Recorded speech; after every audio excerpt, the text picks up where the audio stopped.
If you're in your 30s, 40s, or 50s, there's something you need to hear, and it might make you uncomfortable at first, because the most dangerous financial mistakes are not made when you're broke. They're made when you're earning money.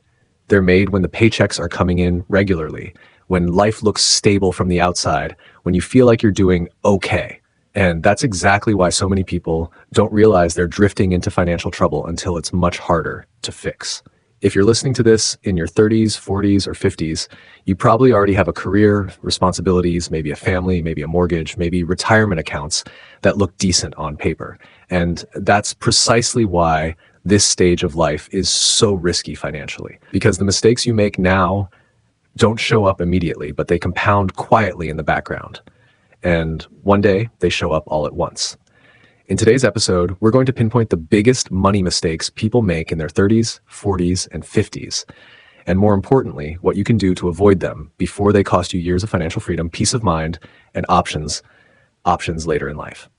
Before we dive in, welcome to the Finance Podcast. I'm your host, Ted Peters, and on this channel, we break down money, retirement, investing, and real-life financial decisions in plain English.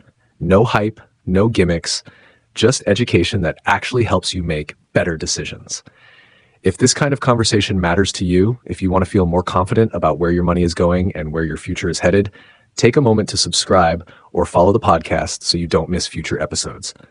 These conversations build on each other, and they're designed to help you avoid learning expensive lessons the hard way. Now, let's start where most people don't like to look: the silent financial trap of your 30s. Your 30s are often framed as the decade where everything starts coming together. You're likely earning more than you did in your 20s. You may have moved up in your career. You might be married, starting a family, buying a home, or at least thinking about those things. On the surface, it feels like progress. But here's the first major mistake people make in their 30s. They confuse higher income with financial security. Just because you're making more money does not mean you're building wealth. In fact, many people in their 30s are more financially fragile than they realize because their expenses rise just as fast or faster than their income. Lifestyle inflation quietly sets in. The nicer apartment turns into a bigger house. The used car turns into a new one. Subscriptions pile up, convenience spending increases, and suddenly, the margin between what you earn and what you spend disappears. The danger here isn't just overspending. The danger is lost time. Your 30s are one of the most powerful decades for building long-term wealth because time is still on your side. Compounding still works in your favor. But when money is tied up in car payments, consumer debt, and lifestyle upgrades, investing becomes an afterthought instead of a priority. Another massive mistake in your 30s is underestimating how long later actually takes to arrive. Many people in this age group say things like, "I'll get serious about investing later," or "once things settle down, I'll save more." But life doesn't slow down. It speeds up. Kids get more expensive, homes need repairs, careers demand more time, and the window where saving feels easy quietly closes. There's also a dangerous assumption that career growth will always continue upward. But careers are not linear. Industries change. Burnout happens. Health issues arise. Layoffs don't ask how old you are or how many bills you have. One of the smartest things someone in their 30s can do is build flexibility into their finances, emergency savings, diversified investments, and a lifestyle that doesn't require every dollar of income just to function. And that leads us to something many people avoid until it's too late, because the mistakes of your 30s don't disappear in your 40s. They grow teeth. The high-stakes financial pressure of your 40s. Your 40s are often the most financially demanding decade of your life. This is when multiple responsibilities collide at once. You may be earning near your peak income, but you're also facing peak expenses: mortgages, childcare, education costs, aging parents, insurance premiums. It all stacks up. One of the biggest mistakes people make in their 40s is assuming that earning more money automatically fixes earlier financial missteps. It doesn't. In fact, higher income can sometimes hide financial problems rather than solve them. People in their 40s often feel stretched, even with good salaries, because their financial systems were never properly designed in the first place. Another critical mistake is neglecting long-term planning in favor of short-term survival. In your 40s, it's easy to focus entirely on what's urgent: this month's bills, this year's expenses, next year's tuition.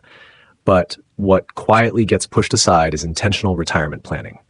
This is where people start saying things like, I'll catch up later, without realizing that later is closer than it feels. The truth is, your 40s are not early in the retirement planning timeline anymore. They are the middle, and every year that passes without clarity makes future decisions more expensive. Another major issue in this decade is overconfidence. Many people in their 40s assume they're doing fine because they have retirement accounts, maybe a 401k, maybe a pension, maybe investments they don't fully understand. But having accounts is not the same as having a strategy. Do you know how your income will actually show up in retirement? Do you know how taxes will affect withdrawals? Do you know what happens if one income disappears unexpectedly? These are not theoretical questions. These are real scenarios that hit people in their late 40s and early 50s with no warning. And then there's debt. By your 40s, debt becomes heavier, not lighter, if it hasn't been managed intentionally. Mortgages feel longer. Car loans reset. Credit card balances that were once temporary linger longer than expected. The mistake isn't just having debt, it's normalizing debt as a permanent state of life. Because when you carry too much financial weight into your 50s, the consequences become far more serious. The urgent financial reality of your 50s.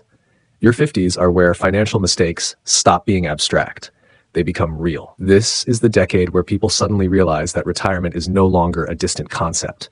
It's a date on a calendar. And for many, that realization comes with anxiety. One of the biggest mistakes people make in their 50s is assuming they still have plenty of time. Time exists, but not in the same way it did before. In your 50s, investment mistakes hurt more. Market downturns feel different. Career changes are harder. Health insurance costs rise, and the margin for error shrinks. Another critical mistake is misunderstanding income in retirement. Many people think retirement is simply replacing a paycheck. But retirement income often comes from multiple sources: Social Security, pensions, retirement accounts, investments, and each one is taxed differently, behaves differently, and requires coordination. Failing to plan how these income streams work together can result in unnecessary taxes, forced withdrawals, and cash flow problems at the exact stage of life when stability matters most. Another overlooked issue is longevity risk. People often plan for retirement as if they're planning a short trip, but retirement can last 20, 30, even 40 years. Underestimating how long your money needs to last is one of the most expensive mistakes people make. And then there's the emotional side of money. In your 50s, regret can creep in. People start looking back at decisions they wish they had made differently. And that emotional weight can lead to rushed decisions, overly aggressive investing, panic selling, or locking into financial products without fully understanding them. The irony is that the best financial decisions in your 50s are often not about chasing growth, but about protecting flexibility. Flexibility gives you options. Options give you peace of mind. And peace of mind is often the true goal of money. What all three decades have in common. Whether you're in your 30s, 40s, or 50s, the biggest financial mistakes tend to come from the same core issues: lack of intentional planning, confusing income with wealth, ignoring taxes and long-term consequences, assuming tomorrow will be easier than today. The good news is that awareness changes outcomes. You don't need to be perfect with money. You just need to be deliberate. Understanding where you are, what mistakes are common at your stage of life, and what levers you still control can dramatically change your financial future. Because the most powerful financial move is not earning more money. It's making better decisions with the money you already have. What you should be doing in your 30s, 40s, and 50s right now. So now that we've talked about the mistakes, let's shift gears. Because identifying the problem without talking about the solution only creates anxiety. And that's not the goal here. The goal is clarity. What you should be doing depends heavily on the decade you're in, because the leverage you have in your 30s is not the same leverage you have in your 40s or your 50s. The principles are similar, but the priorities change. Let's walk through what smart, intentional financial decision-making actually looks like in each stage. If you're in your 30s, build the foundation before it hardens.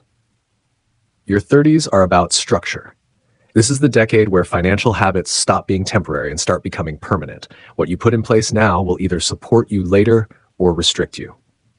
The first thing to focus on in your 30s is margin. Margin means creating space between what you earn and what you spend. It's not about living like a college student forever. It's about making sure your lifestyle doesn't consume every future raise before you even see it. If your income increases and your expenses rise at the same pace, you haven't progressed. You've just gotten busier. Next, prioritize liquidity. Life in your 30s is unpredictable. Careers shift. Families grow. Emergencies happen. Having accessible savings, actual cash reserves, not just retirement accounts, gives you options when life throws curveballs. This is also the decade to get serious about investing, even if the amounts feel small. The biggest advantage you have in your 30s is time. You don't need perfect timing. You need consistency. Regular contributions, diversified investments, and a long-term mindset matter far more than trying to beat the market. Another key focus in your 30s is understanding your benefits.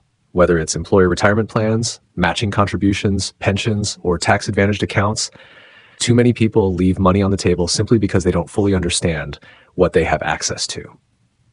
Finally, start thinking beyond income. Ask yourself, if something disrupted my ability to work for 6 months or a year, what would that look like financially? Building protection, emergency funds, insurance, diversified income is just as important as building growth. If you're in your 40s, get strategic and intentional. Your 40s are not about starting from scratch. They're about alignment. This is the decade where your finances should start working together instead of operating in isolation. Income, savings, investments, taxes, debt, they all need to be part of the same plan. One of the most important things you can do in your 40s is get clear on direction. Not a vague idea of retiring someday, but a realistic understanding of what you want retirement to look like and what it will actually cost. Without that clarity, it's impossible to know if you're on track. This is also the time to review and rebalance. Many people in their 40s have multiple accounts opened over the years. Old 401ks, IRAs, brokerage accounts, without any coordination.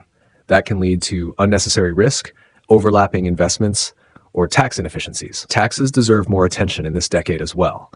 As income peaks, tax planning becomes just as important as investment returns. Understanding how different accounts are taxed and how withdrawals will work in the future can save tens or even hundreds of thousands of dollars over time. Another critical focus in your 40s is debt management. The goal isn't necessarily to eliminate all debt immediately, but to be intentional about which debt you carry and why. High-interest consumer debt should be aggressively addressed. Long-term debt should fit into a broader plan, not just be tolerated. This is also the decade to stress test your plan. What happens if you retire earlier than expected? What happens if one income disappears? What happens if healthcare costs rise faster than anticipated? If you can't answer those questions, it's time to slow down and reassess. If you're in your 50s, shift from growth to control and flexibility. Your 50s are about positioning. This is the decade where financial decisions start to feel more real because timelines shorten. The focus shifts from accumulation alone to coordination, protection, and income planning. One of the most important things to do in your 50s is understand how your income will actually show up in retirement. This means knowing how Social Security works, how pensions pay out if you have one, how retirement accounts will be taxed, and how required withdrawals will impact your future tax brackets. Income timing matters now. When you take money, from where you take it, and in what order can make a significant difference in how long your money lasts and how much you keep. Risk management becomes more important in this decade as well. That doesn't mean avoiding risk entirely, but it does mean making sure market volatility won't derail your plans at the worst possible time. Your investment strategy should reflect your timeline, not just your tolerance for short-term swings. Healthcare planning also moves to the forefront. Understanding Medicare, supplemental insurance, long-term care considerations, and out-of-pocket risks is essential. These are some of the largest unknown expenses retirees face, and ignoring them can undo years of careful planning. Finally, focus on flexibility. Flexibility means having options. Working a little longer if you want to, retiring earlier if you need to, adjusting income without panic. Flexibility is often the difference between a stressful retirement and a confident one. This solutions-focused section reinforces one powerful idea. Every decade gives you a different advantage. The key is using the one you still have. Final thoughts and call to action. If this episode made you pause, reflect, or think differently about your finances, that's a good thing. Awareness is the first step toward change. Here on the Finance Podcast, our goal is to help you make smarter decisions before the stakes get higher, not after. If you found value in this conversation, make sure to subscribe or follow the podcast so you don't miss future episodes. And if you know someone in their 30s, 40s, or 50s who could benefit from hearing this, share it with them. Sometimes the most valuable financial advice comes from the conversations we start. I'm Ted Peters, and this has been the Finance Podcast. Thanks for listening, and I'll see you in the next episode.